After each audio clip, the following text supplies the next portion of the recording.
Some places are not meant to survive. Not storms, not time, not silence, and yet, somehow, they do. Deep in a forgotten valley, where the wind hums through broken stone and fallen wood, there stands a church the world has long abandoned. Its roof is cracked. Its walls are wounded. Its windows are shattered like memories lost to time. Most would pass by and see ruin. But those who stay long enough hear something else. A whisper, a prayer, but who prays in a place left to decay? The road leading there is barely visible now. Grass has swallowed the path. Wild vines crawl along broken fences.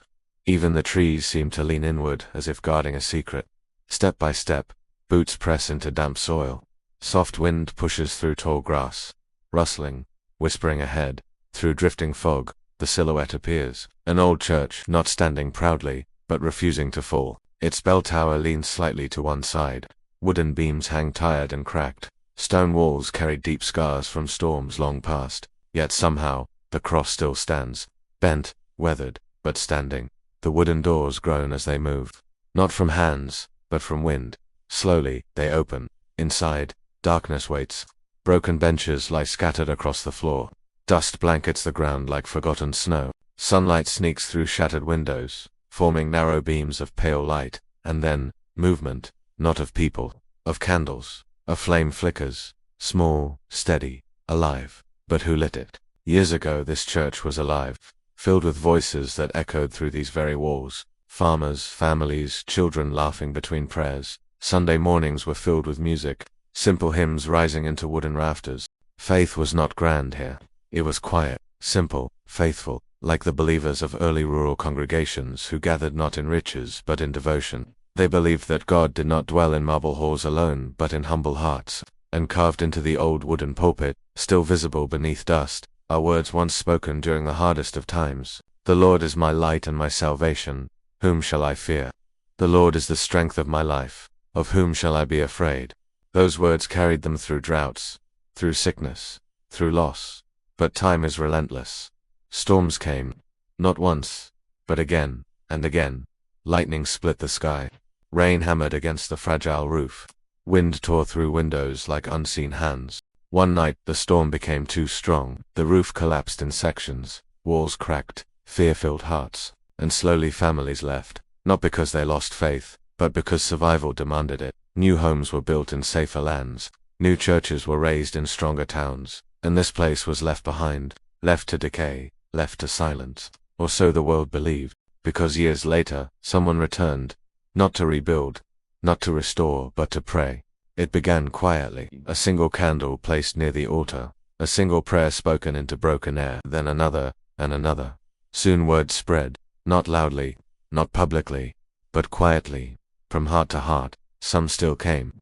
Farmers who remembered childhood hymns, widows carrying silent grief, young believers searching for strength. They entered carefully, stepping over broken wood, avoiding fallen beams, yet they came. Not for comfort, but for faith. Even as shadows filled the corners, prayers filled the space.